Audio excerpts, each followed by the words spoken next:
नमस्कार, मैं हूं नेहा चौधरी और आपका अपने YouTube चैनल रोजगार विद अंकित में स्वागत करती हूं।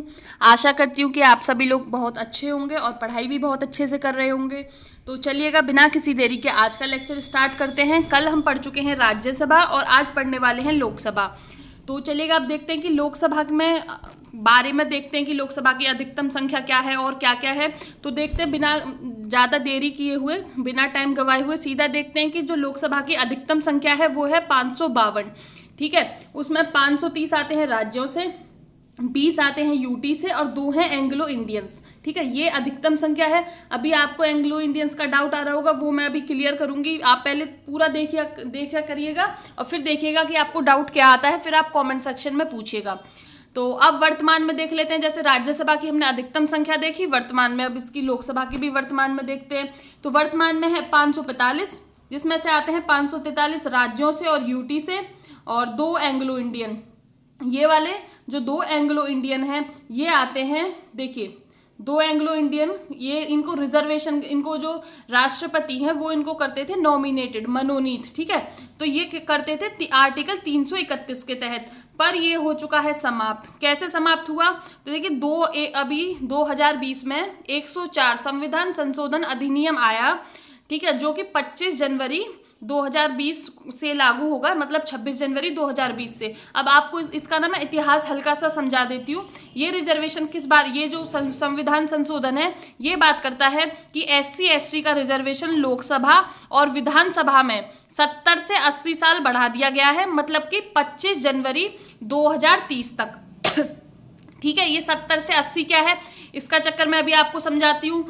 तो देखिए जब संविधान बना था ना, तो उसमें क्या था कि उसमें ना ये जो SC ST जो रिजर्वेशन, जो ये यहाँ पे मैं लोकसभा सीट्स के रिजर्वेशन और जो हमारे जो राज्यों में विधानसभा होती है उनके रिजर्वेशन के बारे में बात कर रही हूँ। यहाँ पे स्कूलों और पढ़ाई में रिजर्वेशन के बारे में ये बात नहीं कर रही हूँ मैं। ठीक है, ये बात माइंड में क्लियर रखिएगा और इससे से आपका कोई डाउट नहीं होना चाहिए। तो जो ये शुरुआत में जब संविधान आया, मतलब जब पूरी तरह से संविधान लागू हुआ, मतलब 26 जनवरी 1950 को, तो ये वाला जो रिजर्वेशन था ये था 10 साल के लिए। उन्होंने सोचा था, जो हमारे फाउंडिंग फादर्स थे हमारे कॉन्स्टिट्यूशन के, तो उन्होंने सोचा कि 10 साल में हमारे जो देश में है सिचुएशन सुधर जाएगी ये पिछड़े हुए लोगों की। पर क्या हुआ कि सिचुएशन नहीं सुधरी, तो उसके बाद में फिर इसे 10 साल बढ़ाया गया। ठीक है, तो मतलब कि पहले जो 10 साल के लिए था ये था 26 जनवरी 1950 से 26 जनवरी 1960 तक। ठीक है, मतलब कि ये 26 जनवरी 1960 को समाप्त हो जाना था। पर फिर आता है 8वां संविधान संशोधन, वो आता है 1959 में। ये 8वां संविधान संशोधन क्या करता है, इसको 10 साल और बढ़ा देता है रिजर्वेशन को, मतलब कि 1970 तक। ठीक है, उसी प्रकार फिर 1969 में एक और 23वां संविधान संशोधन आता है, ऐसे वो 10 साल के लिए बढ़ा देगा। फिर आता है 45वां संविधान संशोधन, वो भी 1980 तक बढ़ा देता है। फिर 62वां संविधान संशोधन आता है, फिर आता है 79वां संविधान संशोधन। ठीक है, इसी प्रकार हर 10 साल बाद में संविधान संशोधन आते हैं। और लोकसभा और जो हमारी राज्य में विधानसभाएं होती हैं, जो उनमें जो सीट के रिजर्वेशन होते हैं SC ST और एंग्लो इंडियंस, ठीक है, इनके रिजर्वेशन को हर 10 साल बढ़ाने की बात करी जाती थी। और उन जो हमारा जो 2009 में, मतलब कि जो इस 104 वाले से पहले आया है इसी मैटर से रिलेटेड, वो आया था 2009 में, जिसका नाम था 95वां संविधान संशोधन अधिनियम। तो इसने क्या किया था, SC ST, ठीक है, और एंग्लो इंडियंस का लोकसभा में, और जो राज्य की जिन्हें कहा जाता है स्टेट लेजिस्लेटिव असेंबलीज या विधानसभा में, इसको रिजर्वेशन को 10 साल तक बढ़ा दिया गया था, मतलब कि 26 जनवरी 2020। और ये 26 जनवरी 2020 को ये रिजर्वेशन होने वाला था समाप्त। इसीलिए जब हमारी अब सरकार लेके आई 104 संविधान संशोधन अधिनियम, और ये इसने क्या किया कि इसने इस वाले रिजर्वेशन को 25 जनवरी 2030 तक बढ़ा दिया गया। और इसने जिक्र किया सिर्फ SC ST का। ठीक है, इन्होंने एंग्लो इंडियंस का इसमें कोई जिक्र नहीं किया।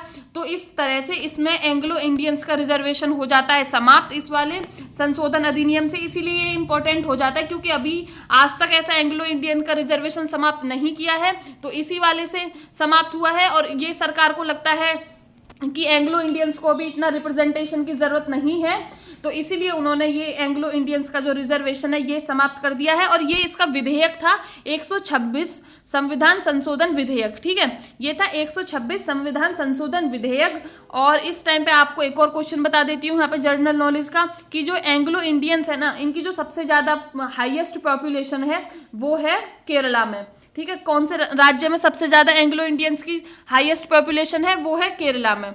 तो ये एंग्लो इंडियंस हैं कौन, ठीक है। अब मन में सीधा क्वेश्चन आ रहा होगा, तो ये एंग्लो इंडियंस है कि जब ब्रिटेन के लोग बहुत सारी सदियों भारत में रहे, तो जो उनके बच्चे पैदा हुए, जब ब्रिटेन के लोग थे वो भारतीय महिलाओं से शादी कर लेते थे, या इंडियन के जो भारतीय लोग थे वो ब्रिटेन की महिलाओं से शादी कर लेते थे। जो बच्चे पैदा होते थे उनको एक नई कम्युनिटी बन गई, एक नया समुदाय बन गया, जिसे कहा जाता था एंग्लो इंडियंस, ठीक है। तो ये वाला अब आपको क्लियर हुआ होगा कि ये 104 संविधान संशोधन अधिनियम से क्या किया गया है कि SC ST का रिजर्वेशन लोकसभा और विधानसभा में बढ़ा दिया गया है 70 से 80 साल। इसका मतलब है कि संविधान लागू होने के 80 साल बाद तक, मतलब कि 2030 तक, ठीक है। और ये क्या किया है, और इसने एंग्लो इंडियंस का जो रिजर्वेशन है, जो आर्टिकल 331 के तहत इनको रिजर्वेशन मिलता है, वो कर दिया गया है समाप्त।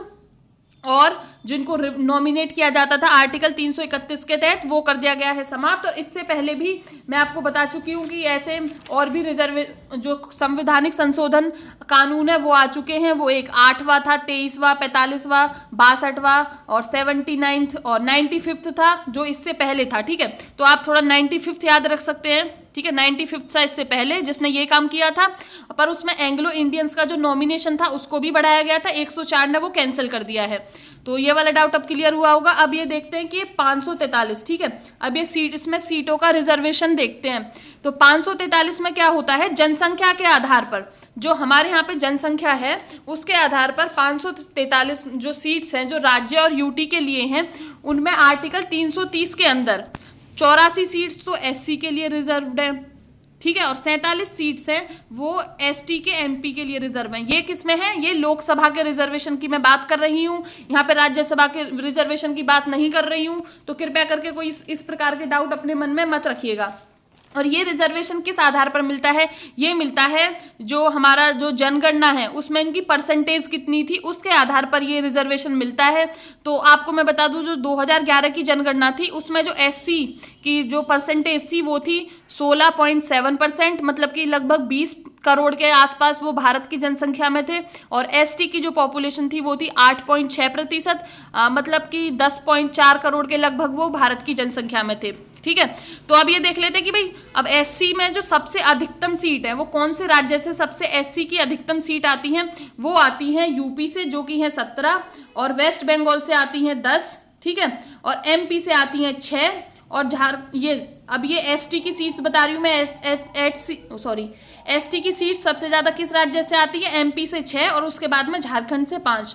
तो ये क्वेश्चन सीधा बन सकता है कि सबसे ज्यादा SC के MP जो लोकसभा में आते हैं वो कौन से राज्य से आते हैं, SC के तो हो जाएंगे यूपी से और ST के हो जाएंगे MP से।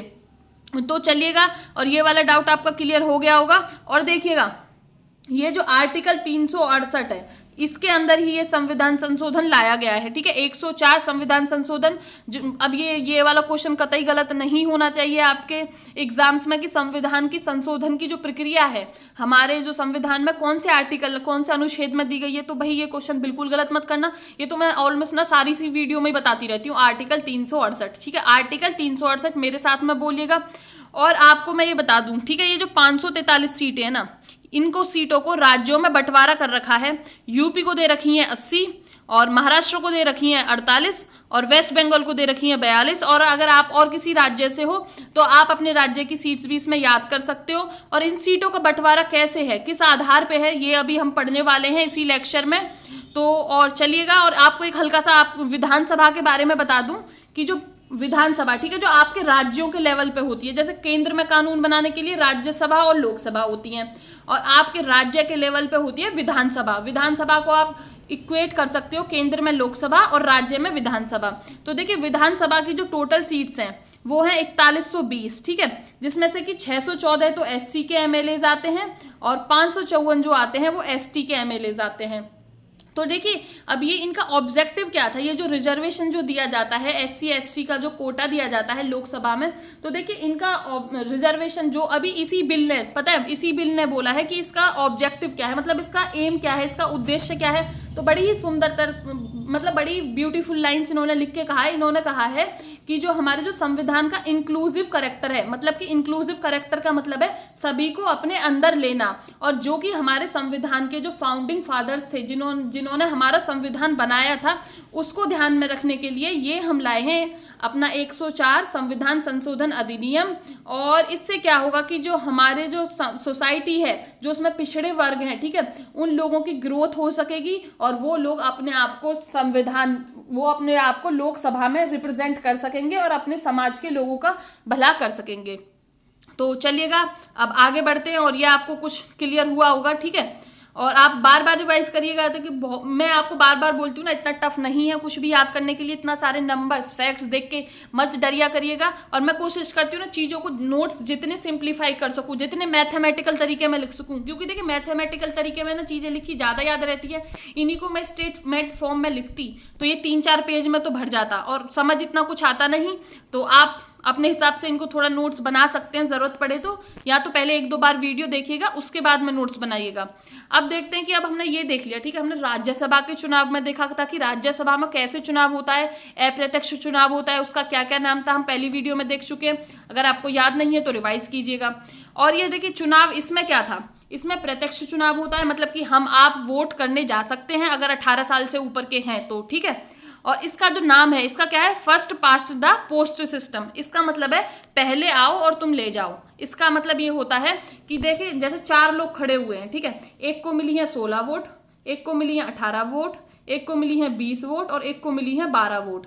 तो इनमें से विजेता हो जाएगा सबसे ज्यादा वोट लाने वाला, ठीक है। इसने 20 वोट ले आया, ये सबसे बड़ा विजेता हो गया, चाहे इसकी वोट 50% हो या ना हो, सबसे ज्यादा लाओ और तुम जीत जाओ, ठीक है। इसका मतलब ये है first past the post system. Please याद रखिएगा कि लोकसभा में कौन सा सिस्टम यूज होता है, राज्यसभा में, और राष्ट्रपति भी मैं आपको बताऊंगी। और देखिए एक और यहाँ पे इंटरेस्टिंग फैक्ट है, ये मैं आपको पहले भी बता चुकी हूँ कि जो 61वां संविधान संशोधन अधिनियम से ना 1988 में जो मत देने की आयु थी वो 21 वर्ष से घटाकर 18 वर्ष कर दी गई, ठीक है। तो आप याद रख सकते हो 61वें संविधान संशोधन से आयु घटाकर कितने से कर दी, 21 वर्ष से 18 वर्ष कर दी। और आप इसे याद रखिएगा भाई, मेरे को तो ये चीज़ याद रहती है, मैं आपको पहले भी बता चुकी हूँ, मेरे को ये हमेशा कैसे याद रहती है, क्योंकि मेरी फैमिली में कोई मेंबर है, एक उनकी डेट ऑफ बर्थ है 1988, ठीक है, तो मैं उसी हिसाब से याद कर लेती हूँ कि जब वो पैदा हुए थे तो उस टाइम पे वोट देने की उम्र 21 साल से 18 साल कर दी थी। तो आप इस प्रकार से याद रख सकते हैं। और कौन सा संविधान संशोधन अधिनियम आया था, 61वां संविधान संशोधन अधिनियम आया था। अब हमने चुनाव देख लिया, सीट्स देख ली, सब कुछ देख लिया। अब हम देखते हैं कि भाई वो कितने कार्यकाल के लिए आ सकते हैं, ठीक है। तो उनका कार्यकाल होता है, वो आते हैं 5 वर्ष के लिए, ठीक है। जो लोकसभा के जो एमपीज होते हैं उनका कार्यकाल होता है 5 वर्ष, पर अगर वो बहुमत खो दें तो लोकसभा को पहले भी विघटित किया जा सकता है, लोकसभा को पहले भी डिसॉल्व किया जा सकता है, ठीक है। अब ये बात होती है अनुच्छेद 85 में। अनुच्छेद 85 क्या है कि जो प्रेसिडेंट हैं, ठीक है, वो पीएम के कहने पर या उनके अनुरोध पर इसका विघटन, इसका मतलब किसका, लोकसभा का विघटन 5 वर्ष से पूर्व भी कर सकते हैं। तो अब आपको समझ आ गया होगा, सामान्य तौर पर 5 वर्ष होता है, बट इसका विघटन घट बढ़ सकता है। और चलिएगा, और आपको मैं एक बात बताती हूँ कि ये देखिए क्या कभी हमारी जो लोकसभा है उसका जो टाइम पीरियड है वो कभी बढ़ा है कि वो मतलब हमेशा 5 साल ही रहा है। तो देखिए राष्ट्रीय आपातकाल के तहत, मतलब जब राष्ट्रीय आपातकाल लगता है आर्टिकल 352 के तहत, तो एक बार में जो लोकसभा का कार्यकाल है वो 1 वर्ष बढ़ाया जा सकता है, ठीक है। एक बार में लोकसभा का कार्यकाल 1 वर्ष बढ़ाया जा सकता है। इस हिसाब से 1 वर्ष करके ये कितने भी टाइम के लिए आप इसे बढ़ा सकते हो। कंडीशन ये होनी चाहिए कि उस टाइम पे राष्ट्रीय आपातकाल लगा होना चाहिए, मतलब कि नेशनल इमरजेंसी आर्टिकल 352 के तहत होनी चाहिए। अगर ये इमरजेंसी खत्म हो जाती है तो आपको भाई 6 महीने के अंदर चुनाव कराने पड़ेंगे, ठीक है। तो और मैं आपको बता दूं कि ये कब हुआ था कि जब हमारी 5वीं लोकसभा थी, ठीक है, जब हमारी 5वीं लोकसभा चल रही थी तो उसका कार्यकाल समाप्त होना था मार्च 1976 में, बट उसे बढ़ा दिया गया, उसे बोल दिया गया कि अब हम इसे 1 साल बढ़ा दिया गया कि हम इसे 18 मार्च 1977 तक रखेंगे, क्योंकि उस टाइम पे लग रखी थी आपातकाल, इमरजेंसी, ठीक है। तो इस प्रकार से जो हमारी जो पहली लोकसभा थी, जो हमारी 5वीं लोकसभा थी वो चली थी 5 साल और 10 माह और 6 दिन, ठीक है। 5 वर्ष 10 माह और 6 दिन के लिए हमारी 5वीं लोकसभा चली थी। और वो किसके तहत चली थी? इमरजेंसी के तहत उसका कार्यकाल 1 साल बढ़ाया था, उस हिसाब से वो चली थी। और एक और आप ये रख सकते हैं, 2 संविधान संशोधन बहुत ही इंपॉर्टेंट है कि देखो 42वां संविधान संशोधन ने क्या किया था, लोकसभा का जो कार्यकाल था, जो इंदिरा गांधी जी की गवर्नमेंट के टाइम पे आया था, उन्होंने कर दिया था 6 वर्ष। बट उसी को 42वें संविधान संशोधन को सुधार करने के लिए 44वें संविधान संशोधन में क्या किया गया, मोरारजी देसाई की सरकार ने लोकसभा के कार्यकाल को कर दिया गया 5 वर्ष, ठीक है। तो ये वाले दोनों आप याद रखिएगा और ये इंपॉर्टेंट है। अब चलिएगा, मैंने आपको बताया था कि अभी हम ये देखेंगे कि जो ये वाली सीट्स हैं, ठीक है, ये वाली जो सीट्स हैं 80, 48 और ये 42, ये किस आधार पे बढ़ती हैं हमारे यहाँ पे। तो ये देखिए, इसके लिए क्या है, इसके लिए जो आर्टिकल 82 है, जो हमारे संविधान का आर्टिकल 82 है, वो बात करता है परिसीमन आयोग, डिलिमिटेशन कमीशन की। ये डिलिमिटेशन कमीशन क्या है, तो देखिए इसका क्या है कि हमारे जो ये आर्टिकल 82 कहता है कि जब एक जनगणना, एक सेंसस हो जाएगी तो उसके बाद में ये डिलिमिटेशन आयोग गठित होना चाहिए और ये डिसाइड करेगा कि किस प्रकार से जनसंख्या के आधार पर लोगों को, मतलब लोगों का मतलब है यहाँ पे जो राज्य हैं उनको लोकसभा में सीट्स दी जाएंगी, ठीक है। तो इस प्रकार का जो डिलिमिटेशन आयोग है ये अब तक 4 बार आ चुका है। ये आ चुका है 1952 में, 1962 में, 1972 में और 2002 में, ठीक है। तो आप ये कहीं पे 1962 की जगह 1963 भी लिख सकते हैं। इसका मतलब है कि ये आया 1962 में और 1963 में वो एक्ट आया था, वो कानून आया था, ठीक है। तो ये अब तक परिसीमन आयोग आ चुका है 4 बार। सीधा क्वेश्चन कौन से आर्टिकल के अंदर आता है? 82 आर्टिकल के अंदर। इसे गठित कौन करता है? पार्लियामेंट, ठीक है। किस लिए? कि जो लोकसभा और जो हमारी विधानसभा है उनमें सीटों का किस प्रकार आवंटन होना चाहिए, ये आता है आर्टिकल 82 के अंदर। और ये देखिए, मैं आपको एक और बात बता दूं कि पर आपने सुना होगा कि हमारे यहाँ पे तो जो सीटों का आवंटन है, जैसे यूपी में ये जो 80 सीटें हैं लोकसभा की, ये हमारी 2011 की जनगणना के आधार पर नहीं है। क्यों नहीं है ये आपको मैं बताती हूँ। तो देखिए, पहले तो हो रहा था 1952 में परिसीमन आयोग आ गया, 1962 में भी आ गया, 1972 में भी आ गया, इसके बाद में आता है 2002 में। क्यों? क्योंकि देखिए ये था कि जनसंख्या के आधार पर, ठीक है। अब जनसंख्या को रोकने के लिए, पॉपुलेशन कंट्रोल के लिए भारत में उस टाइम पे नीतियां भी लाई जा रही थी।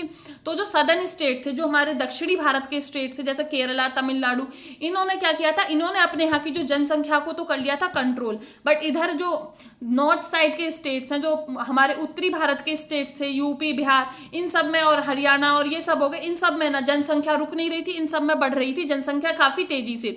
तो इसका मतलब ये था कि अगर हर साल, मतलब हर 10 साल बाद में जनसंख्या के आधार पर लोगों को, राज्यों को सीट्स दी जाती थी, तो उनको तो हो रहा था, साउथ वाले स्टेट्स को तो नुकसान, क्योंकि उनको तो मिल रही थी कम सीट्स, और इधर नॉर्थ वाले स्टेट्स को मिल रही थी ज्यादा सीट्स, क्योंकि भाई उनकी जनसंख्या बढ़ रही थी। ये तो गलत बात हो गई। एक तो वो अपने यहाँ की जनसंख्या कम कर रहे हैं, ये तो उनको एक तरह की पेनल्टी हो गई कि भाई तुम जनसंख्या कम कर रहे हो, तुम्हारी सीट कम होती जा रही है।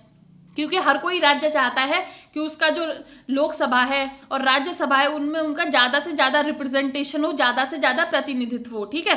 तो फिर इसी प्रकार उन्होंने थोड़े आंदोलन किए, उन्होंने प्रोटेस्ट किए सदर्न स्टेट्स ने। तो उनके लिए आता है 42वां संविधान संशोधन, जिन्होंने कहा कि ये सीटों का आवंटन है ना, मतलब कि जो लोकसभा में और विधानसभा में जो सीटों का आवंटन है, ये वर्ष 2000 तक, ठीक है, वर्ष 2000 तक 1971 की जनगणना के आधार पर ही किया जाएगा। कि मतलब ये वर्ष 2000 तक 1971 की जनगणना के आधार पर फ्रीज कर दिया गया। उसके बाद पे चाहे तो 1981 की जनगणना आ जाए, 1991 की आ जाए, उसके हिसाब से नहीं करा जाएगा। ये करा जाएगा 1971 की जनगणना के आधार पर। फिर इसके बाद में लाना पड़ जाता है एक और 86वां संविधान संशोधन, जो आता है 2001 में, और ये फिर कहता है कि मतलब ये भी इस वाले क्राइटेरिया को कि 1971 की जनसंख्या के आधार पर ये फिर इसको बढ़ा देता है 25 वर्षों तक, यानी कि 2026 तक। अब हम कह सकते हैं कि जो हमारे यहाँ पे जैसे यूपी में जो 80 सीट्स अभी देखी लोकसभा की, तो ये सीट्स, ठीक है, अभी बढ़ नहीं सकती हैं 2026 से पहले। इसका मतलब ये हो गया कि 2031 की जनगणना आएगी, उसके बाद में ये पार्लियामेंट देखेगी, सरकार देखेगी कि उनको ये सीट्स बढ़ानी है या घटानी है। तो 2026 तक मतलब कि ये रहने वाली हैं 1971 की जनगणना के आधार पर, ठीक है। तो जो ये 80 सीट्स हैं यूपी में, आप ऐसे याद रखिएगा, ये रहने वाली हैं 1971 की जनगणना के आधार पर। तो चलिएगा आगे बढ़ते हैं और आपको ये थोड़ा क्लियर हुआ होगा, ठीक है। मैंने कोशिश करी है कि इन सारी चीज़ों को बहुत ही सिंपल तरीके से आपको बता पाऊँ। और मैं देखिए 1-2 दिन से जो बीच में लेक्चर्स नहीं आ रहे थे उनके लिए मैं आपको बोलती हूँ सॉरी और माफ़ी चाहती हूँ, क्योंकि देखिए ना मैं जानबूझ के तो नहीं हो रहा था कि वो लेक्चर्स मिस कर रही थी, बट कभी कभी ऐसी सिचुएशन आ जाती हैं, कुछ प्रॉब्लम्स आ जाती है कि आप कितना भी कोशिश कर लो। मैं पूरी कोशिश करती हूँ कि आपका लेक्चर बिल्कुल मिस ना करूँ, बिल्कुल आपके लिए लेक्चर अच्छे से बनाऊँ, ठीक है। मैंने 2 दिन लेक्चर बनाए भी थे, बट वो ना उनकी क्वालिटी मेरे को इतनी अच्छी नहीं लग रही थी, क्योंकि उस टाइम पे ना कुछ प्रॉब्लम्स आ गई थी। ये प्लेटफॉर्म नहीं है कि अपनी पर्सनल प्रॉब्लम डिस्कस करूँ, बट कुछ प्रॉब्लम्स थी, बहुत ज़्यादा कुछ दिक्कत थी। तो उस वजह से क्या हो रहा था कि वो वीडियो ना इतनी अच्छी नहीं थी, मेरे को ही पसंद नहीं आ रही थी, तो इसलिए मैंने वो अपलोड करने के लिए भी नहीं दी थी, क्योंकि ना क्वालिटी के साथ में कॉम्प्रोमाइज़ नहीं होना चाहिए। प्रॉब्लम्स तो लाइफ में चलती रहती हैं, बट उसका मतलब ये नहीं कि मैं आपको जैसे पहले अच्छे से पढ़ा रही थी तो अब थोड़ा कम अच्छे से पढ़ाऊँ या आपको जो कंटेंट है वो कम देना शुरू कर दूँ। इसीलिए मैंने वो 2 वीडियो अपलोड नहीं कराई थी। फिर उसके बाद में अच्छे से जो कल वाली वीडियो थी वो लोकसभा की वीडियो अपलोड कराई थी। और मैं आपको पहले ही एडवांस में माफ़ी मांगती हूँ कि अगर अभी कभी ऐसे इस आने वाले वीक में अगर 1-2 वीडियो नहीं आती है, पहले तो कोशिश होगा कि वीडियो आए, ठीक है, बट थोड़ी प्रॉब्लम चल रही है। अगर उस प्रॉब्लम की वजह से वीडियोस नहीं आती हैं तो आप उस टाइम पे अपना टाइम वेस्ट मत करिएगा और अपना आप पुराने लेक्चर्स रिवाइज करिएगा और क्वेश्चन सॉल्व करिएगा। देखिए कोशिश पूरी रहेगी कि वीडियो आए, चाहे कुछ भी हो जाए, मैं वीडियो के लिए टाइम निकाल लूँ, ठीक है। तो अब चलिएगा आगे देखते हैं। अब देख लेते हैं कि हमारी लोकसभा के अध्यक्ष कौन है, ठीक है। अब ये सब कुछ देख लिया, कितनी कितनी सीटें हैं, क्या क्या है। तो अब लोकसभा के अध्यक्ष जिन्हें कहा जाता है स्पीकर ऑफ लोकसभा, तो वर्तमान में हमारे जो लोकसभा के अध्यक्ष है वो है ओम बिरला। अब मैं आपको बता दूं कि जो पहली लोकसभा के अध्यक्ष थे, ठीक है, वो कौन थे। अब मैंने आपको पहले भी बताया है, अगर आपको पता है तो कमेंट सेक्शन में बताइएगा, ठीक है, बताइएगा। मैं बता देती हूँ, वो है जीवी मावलंकर, ठीक है। पहली लोकसभा के जो अध्यक्ष थे वो थे जीवी मावलंकर, और जो हमारी 17वीं लोकसभा चल रही है उसके अध्यक्ष हैं ओम बिरला, ठीक है। आप टेंशन मत लीजिएगा, जो नेक्स्ट लेक्चर आने वाला है मैं उसमें क्या पढ़ाने वाली हूँ आपको, जो हमारी पहली लोकसभा हुई थी और पहले जो आम चुनाव हुए थे और जो अब 17वीं लोकसभा थी और जो अब के आम चुनाव हुए हैं, इन सबको बहुत ही अच्छे से कंपेयर करके पढ़ाने वाली हूँ कि पहले कितनी कितनी सीट्स थी, कितने लोगों ने वोट किया, कितने वोटर्स थे, और अब कितने वोटर्स थे, कितने लोगों ने वोट किया, कितनी महिलाएं थी, कितने पुरुष थे, ठीक है। ये सब मैं आपको कल की वीडियो में पढ़ाने वाली हूँ अच्छे से, कि पहले अध्यक्ष कौन थे, पहले ये कौन थे, अब कौन है, वर्तमान में कौन है। ये सारी चीजें मैं आपको कल की वीडियो में बहुत अच्छे से करा दूंगी, तो इसमें आपका करंट और पुराने टाइम से रिलेट होके कंप्लीट हो जाएगा इस चीज से रिलेटेड। तो चलिएगा अब देखते हैं कि देखिए जब लोकसभा ना खत्म हो जाती है, लोकसभा विघटित हो जाती है नई लोकसभा के लिए, तो उस टाइम पे ना स्पीकर अपने जो ये वाले जो लोकसभा के स्पीकर हैं ये अपने पद अध्यक्ष पद को नहीं छोड़ते हैं, ठीक है। सीधा क्वेश्चन आ सकता है कि क्या लोकसभा का अध्यक्ष जैसे ही लोकसभा, जैसे कि आज लोकसभा विघटित हो गई, तो क्या ये आज ही अपने पद से इस्तीफा दे देंगे? जी नहीं, ये देते हैं। ये इस्तीफा कब देते हैं? जब जो नई लोकसभा है वो चुनाव होके आ जाती है, ठीक है, तो उस टाइम पे ये अपने पद से इस्तीफा देते हैं, ठीक है। तो तुरंत इस्तीफा नहीं देते हैं, ये इस्तीफा ये अपने पद से कब देते हैं? जब नई लोकसभा आने को होती है उस टाइम पे अपने पद से इस्तीफा देते हैं। तो अब इनकी कुछ पावर देख लेते हैं। देखिए इनकी सबसे मेन पावर, तो अब लोकसभा टीवी देखते रहते होंगे, सदन को चलाना होता है कि कौन कब बोलेगा, ठीक है, इनको इस प्रकार से। और एक और क्या होती है कि जब देखिए कोई बिल, ठीक है, कोई विधेयक लोकसभा और राज्यसभा में अटक जाता है, मतलब कि दोनों में उसमें टकराव की स्थिति पैदा हो जाती है, तो जो दोनों सदनों की जो संयुक्त बैठक है, ठीक है, जॉइंट सिटिंग इसे बोलते हैं, joint sitting of the house, वो बुलाई जाती है। और जो उसकी अध्यक्षता करते हैं वो प्रेसिडेंट के कहने पर तो बुलाई जाती है, राष्ट्रपति के कहने पर उसकी अध्यक्षता करते हैं वो लोकसभा के स्पीकर करते हैं, और जो कि करते हैं आर्टिकल 108 के तहत। सीधा क्वेश्चन, जॉइंट सिटिंग संयुक्त बैठक की अध्यक्षता कौन करते हैं? ऑप्शंस आपके हो सकते हैं, लोकसभा के अध्यक्ष, राज्यसभा के चेयरमैन, और राष्ट्रपति या प्रधानमंत्री। तो आपका आंसर होगा, आपको पता है, लोकसभा के अध्यक्ष, स्पीकर ऑफ द लोकसभा। और इनका एक और काम होता है, ये तय करते हैं कि विधेयक धन विधेयक है या नहीं। अब ये धन विधेयक क्या है, ये क्या है, ये हम जो कल की वीडियो से आगे वाली वीडियो आएगी हम उसमें पढ़ेंगे, क्योंकि अभी संसद का बहुत सारा पोर्शन का बाकी है कि कब कब क्या क्या किस प्रकार के जो बजट सेशन है, ये सब हम उसमें आगे वाले वीडियो में पढ़ने वाले हैं। और इन 3 वीडियो में क्या होगा, हमारी लोकसभा, राज्यसभा और जो इनका थोड़ा डिटेल था वो कंप्लीट हो जाएगा, और आने वाली वीडियोस में हम वो कनेक्ट कर करके पढ़ते रहेंगे। ठीक है। तो अब हम देख लेते हैं कि अब हमारी लोकसभा के उपाध्यक्ष कौन है। ठीक है, तो ये देखिए जैसे हमने राज्यसभा में पढ़ा था, जो राज्यसभा के जो अध्यक्ष थे, जो वो राज्यसभा के मेंबर नहीं थे, सदस्य नहीं थे, बट जो हमारी जो लोकसभा के अध्यक्ष और उपाध्यक्ष होते हैं, इनको लोकसभा के सदस्यों के द्वारा ही चुना जाता है। अब मैं आपको यहाँ पे बता दूं, अब आपके मन में डाउट आ रहा होगा कि भाई हमारे अब करंट में लोकसभा के उपाध्यक्ष, इसका मतलब है डेप्यूटी स्पीकर। तो करंट में हमारे लोकसभा के जो उपाध्यक्ष हैं वो कौन है? वो है श्री M.A. अयंगर। ठीक, सॉरी, फर्स्ट है श्री M.A. अयंगर। अब आपको मैं करंट में बता दूं तो करंट में ये वाला जो स्थान है ये खाली है। ठीक है, क्योंकि देखिए ये है डेप्यूटी स्पीकर, ये चुने थे डॉक्टर M. थम्बई दुराई। ये थे 2014 से लेके 2019 तक, मतलब कि 25/5/2019 के बाद में हमारी जो लोकसभा है उसमें डेप्यूटी स्पीकर, उपाध्यक्ष का पद पड़ा हुआ है खाली। तो भाई आप अब देखना कि ये जब अगर आते हैं तो आप अपने करंट अफेयर के हिसाब से अपडेट करिएगा, और अगर आपका ऑप्शन एग्जाम में कुछ इस प्रकार से कोई भी ऑप्शन आ जाए तो आपको पता है अभी तक तो भाई ये खाली है। ठीक है, ये वाला जो पद है ये रिक्त पड़ा हुआ है 25/5/2019 के बाद से। ठीक है, तो देखिए ये क्या होते हैं, ये ना जनरली अपोजिशन की पार्टी से होते हैं जो उपाध्यक्ष होते हैं। 10वीं लोकसभा तक क्या था, जो हमारी 10वीं लोकसभा थी उस तक क्या था कि अध्यक्ष, ठीक है, अध्यक्ष और उपाध्यक्ष दोनों ही ना सत्ताधारी दल, मतलब कि जो रूलिंग पार्टी होती थी उससे होते थे।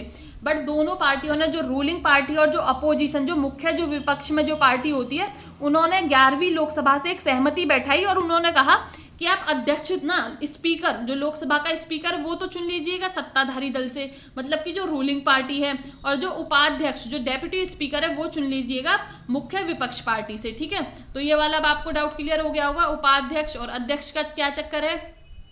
तो और ये और आपको बता दें कि जब अध्यक्ष है ना तो अपना त्याग पत्र देते हैं उपाध्यक्ष को, और उपाध्यक्ष अपना त्याग पत्र देते हैं अध्यक्ष को। ठीक है, इसी प्रकार आपको यहाँ राष्ट्रपति का बता दूं, जैसे राष्ट्रपति अपना त्याग पत्र देते हैं उपराष्ट्रपति को, और उपराष्ट्रपति अपना त्याग पत्र देते हैं राष्ट्रपति को।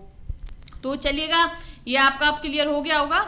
अब मैंने लास्ट वीडियो में आपको राज्यसभा का, हाँ, आपको राज्यसभा का लीडर ऑफ अपोजिशन बताया था, विपक्ष का नेता बताया था। ठीक है, तो कमेंट सेक्शन में एक कमेंट मैंने देखा था, उन्होंने लिखा हुआ था कि विपक्ष का तो कोई नेता ही नहीं है। तो जी मैंने वो आपको बताया था राज्यसभा का, वो मैंने आपको लोकसभा का नहीं बताया था। लोकसभा का मैं आपको आज बताती हूँ, और ये भी बताऊंगी कि अब लोकसभा में हमारे विपक्ष के नेता हैं क्यों नहीं। तो देखिए, जो विपक्ष का नेता का जो वर्णन है ये हमारे संविधान में नहीं मिलता है, और मैं आपको लास्ट वीडियो में बता चुकी हूँ कि जो विपक्ष का नेता, ठीक है, 1969 में पहली बार आया था, और जिनको 1977 में आधिकारिक रूप से स्थान मिला था।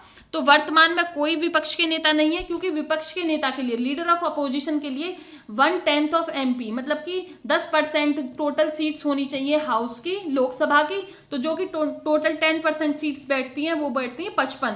और इस टाइम पे जो हमारी कांग्रेस के पास में, जो सबसे बड़ी विपक्ष में पार्टी है, उसके पास में 52 सीट्स हैं, और 3 सीट्स की कमी की वजह से इस टाइम पे जो हमारी जो लोकसभा है उसमें विपक्ष का कोई नेता नहीं है। ठीक है, और जो हमारे प्रथम जो विपक्ष के नेता लोकसभा में थे वो थे राम सुभग सिंह जी, और राज्यसभा में प्रथम विपक्ष के नेता थे श्याम नंद। तो देखिए इनको कैसे याद रख सकते हो, राम श्याम। ठीक है, सीधा, कोई गड़बड़ नहीं, कोई भूलना नहीं, कोई दिक्कत नहीं, राम श्याम। पहले लोकसभा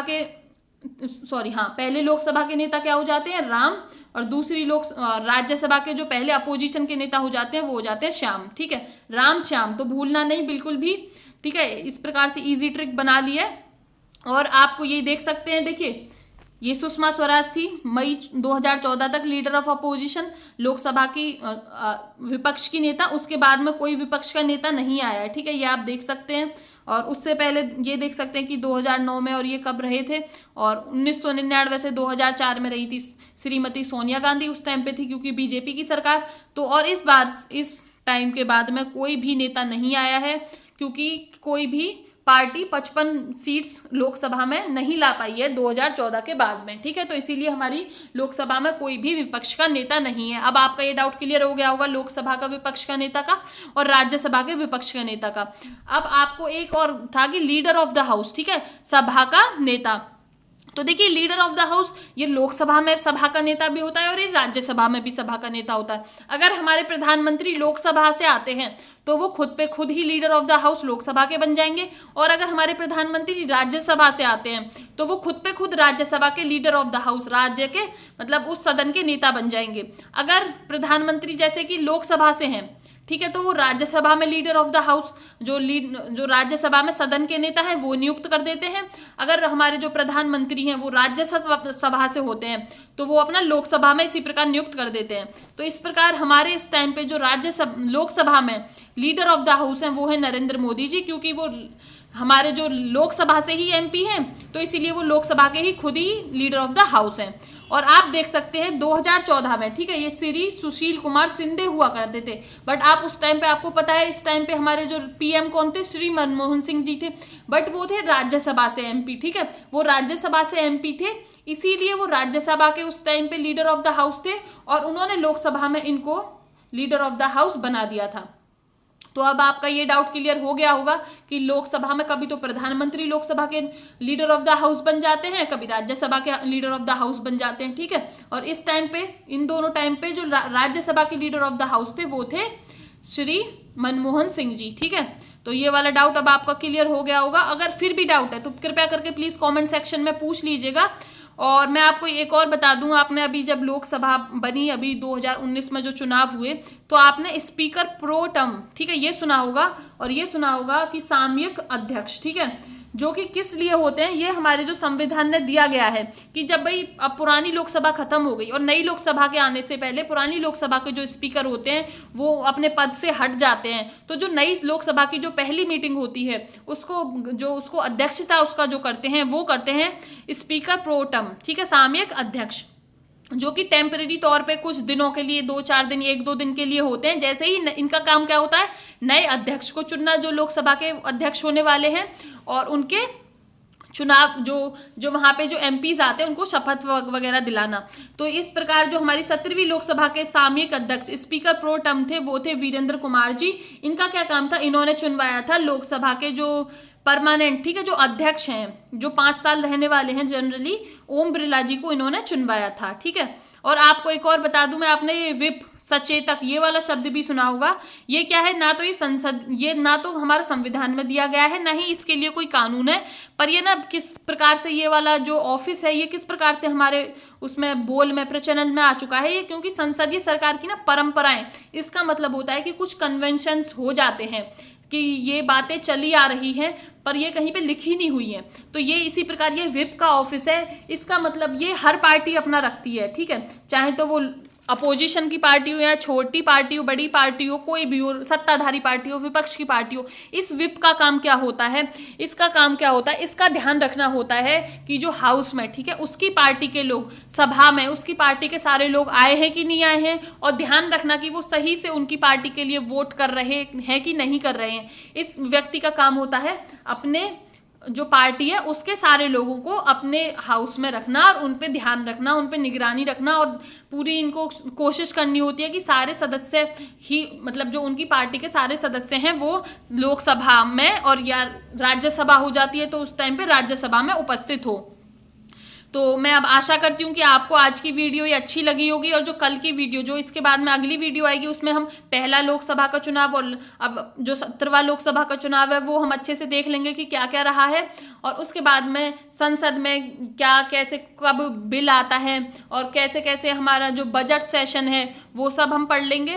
फिर उसके बाद में हम देखेंगे कि मैं आपको बताऊंगी कि हम आने वाले लेक्चर्स में क्या पढ़ेंगे। और देखिए, आप चिंता कतई मत करिएगा, कोई आपका टॉपिक नहीं रहेगा, एक बार आप संसद टॉपिक कंप्लीट होने दीजिएगा, आपको खुद पता चलेगा कि आप सारे क्वेश्चन सॉल्व कर पा रहे हो। फिर भी आपका कोई डाउट है तो आप कमेंट सेक्शन में, आपके डाउट का मोस्ट वेलकम है, और आपको सुझाव देना है तो वो भी आप कमेंट सेक्शन में दीजिएगा।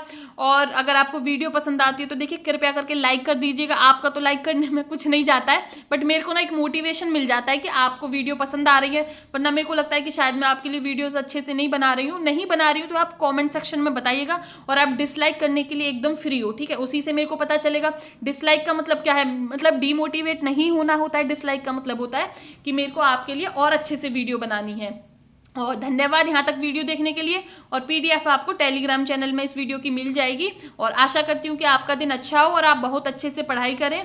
और जो इस टाइम पे देखिए जो कोरोना वायरस की जो नेगेटिविटी चल रही है थोड़ा सा कि भाई ये है, लोगों का काम धंधा सब कुछ बंद है, थोड़े पैसे की भी दिक्कत है, हर तरीके से दिक्कत है।